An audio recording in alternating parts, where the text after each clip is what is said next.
Hey, what's up YouTube? Mr. Surplus Nut bringing another part to this videos that I'm making on accurizing the Jugo SKS m-59 66 sniper platform. And we left off from the last video on the spring kit that you can buy from Wolf. And you can buy that spring kit and it will definitely drop the poundage of your trigger pull on your trigger. One website that I do have it saved on my favorites, I'm not advertising for them, but it's really good as far as surplus rifles, is surplusrifle.com. They got many articles. If you go to that website, surplusrifle.com, and you go to the SKS, Jugo SKS section, there's different upgrades that you can do and turn these rifles into different type of projects. And there they have the and I think they even show you the spring, the website, everything. That's where I found out about this, about the Wolf spring that you can get for this weapons. And they actually show you how to do the job and the groups that you might get and everything. So that will be after getting a good solid scope mount, getting a scope installed on your rifle. The second thing will be to put a spring, a trigger spring. Alright, that will be the other thing. Besides that, okay, now remember, on this receiver cover I do have also a recoil buffer, which it helps a lot. The other thing will be to install a muzzle brake, like this Tapco here. Okay, if you notice how it's got the different holes, okay, you can get this one from Tapco. Normally the one that comes on this rifle, the regular grenade launcher, which is what this is, you're only gonna have your holes in the first.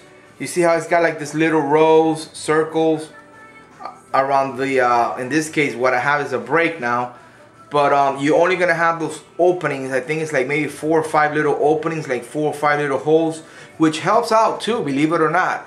But if you go ahead and decide to do the muzzle brake on it, you go to Tapco and they sell you this one that has, I mean, holes everywhere. That, believe it or not, helps out a lot. Even though the 7.62 by 39 is not a very powerful round as far as recoil goes, but believe it or not, since you're shooting this thing on a table, it helps you on your follow-up shot, you know, to maintain the rifle in line with your sight and target picture, and it helps a lot, believe it or not. I do notice a difference with this brake on it, and it's not very difficult to install, and I mean anybody could do it. Okay, let me put this back on here. So that will be basically the only things that I've done to this rifle, believe it or not, to get it to shoot accurately enough. Okay, having a very solid scope mount that I know for sure it's not gonna move. If you opt to go with this one, remember you gotta consider that even though you get at first a really snug fit, with time it might start getting loose on you, depending how much you're gonna be shooting it. But I didn't want to take no chance on and, you know, considering that and being able to, you know, deal with it. I said no, I want to have the most solid platform because I really want to, you know, check the accuracy of this rifle. So I went ahead and I opted to put the permanent drill and tap scope mount, the shell deflector, and the Wolf trigger spring. After that, Okay, which this makes a big difference, believe it or not. Any trigger job that you can do to any rifle, it's going to improve your accuracy tremendously. Okay, because remember, the harder the trigger, that means the more you have to pull on your trigger finger, and there's more chances of flinching. Okay, and also you probably, to be able to get that pressure on your trigger finger to make that trigger go off, you're probably going to have to hold the stock a little harder and all that. Remember, you want to put as less as possible any type of pressure or torque on your stock, and at the same time as you pull the finger. The next thing was to go with what type of platform and support I'm going to be shooting from. I decided to go with a Harris 6x9 bipod. Okay, very, very solid, very sturdy. Okay,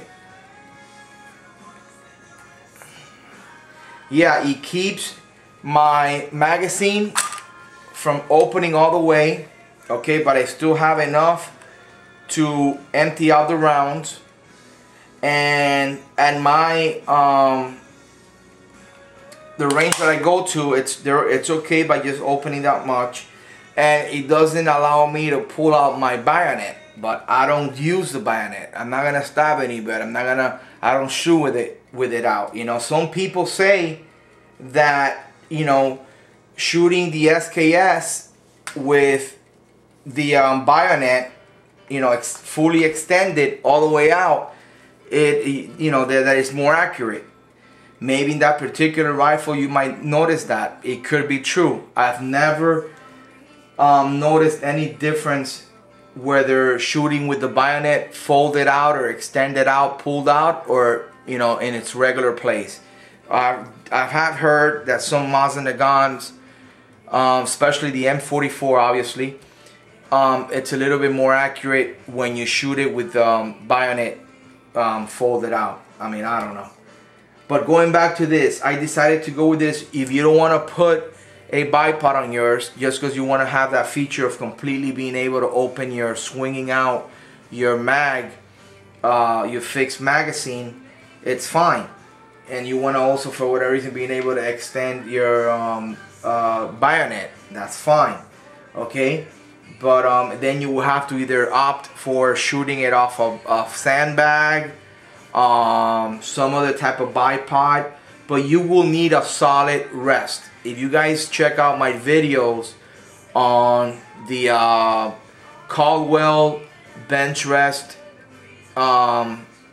series that I have out, that I talk about how important it is, the platform, the support, your foundation on a table or a bench when you're shooting, and I talk about the importance of the rear bag, a good front rest. Check those videos out, very important if you're into rifle shooting. Okay, but anyways, I decided to go with this. I love this little bipod. It makes the rifle look good. Okay, and that's pretty much it. To answer the questions, can you bed a SKS? First, you got to realize SKSs don't have action bolts or screws that hold your whole receiver, your receiver action into the stock. They have, and you guys have SKSs, you know about this. The right behind the trigger guard, you got your pressure release mechanism that loosens the receiver to the actual stock. Yes, that there could be a way of a gunsmith. I'm not saying that the best gunsmith out there cannot do it. I'm not saying that. You might be able to. Okay, it's just gonna take a hell of a lot of glass. Okay, if you're gonna go glass bedding, obviously that's the only way. You couldn't put pillars on this.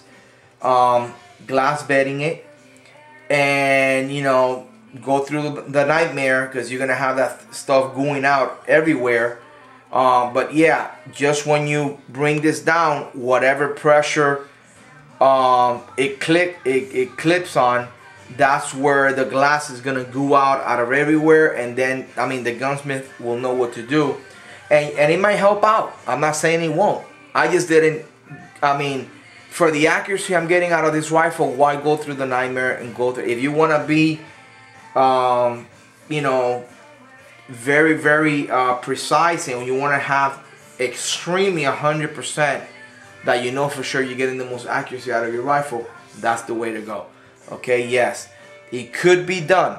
Okay, I'm not gonna tell you that, you know, it's gonna be cheap. Find a gunsmith that's willing to do it.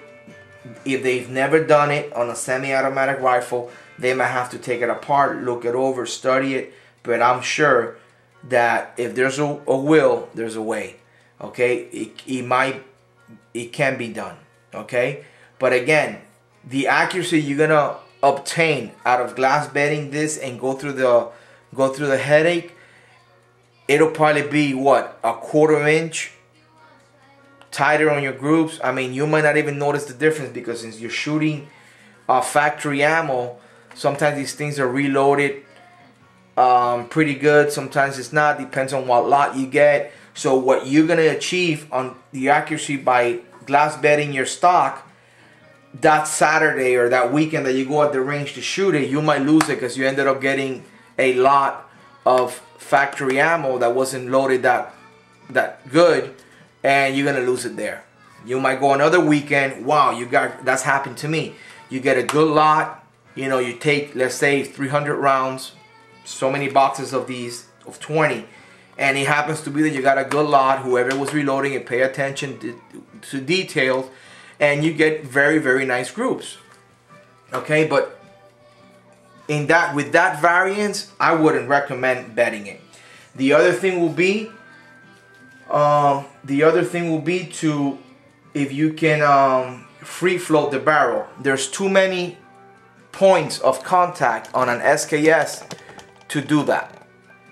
Okay, first of all, you have this thing here, okay, and you guys know what I'm talking about, that holds your actual barrel with the gas tube into the stock. Okay, and right there you have one point of contact that is pretty solid, that even if you try it in here, from here back underneath the actual gas tube section, to free float it and remove wood material, I don't think it's gonna really matter, because this thing is gonna be constantly solidly being pressurized to your wood stock. So I wouldn't do that. Those are two things that I wanted to show you guys physically, that I wouldn't really go to that extreme of doing to this type of rifle.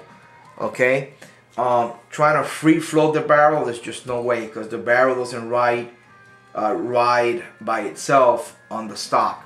Okay, you got this point of contact, you have your gas tube on top, okay, and it's just so little from here to the actual chamber, or the tranium, whatever, the trunium, whatever they call it. It's just not, I mean, what are you gonna gain? How much accurate can you get, you know? So basically the main things is get a good trigger spring, your muzzle brake, a good setup as far as your shooting platform, solid scope mount, and just hope that maybe off the get-go you ended up with a very accurate, even shooting it with open sights, SKS. Alright guys, so I hope this video can help you guys out, and I'll check you guys later. Subscribe to my channel and leave me a comment if you guys need to ask me anything else. Take it easy.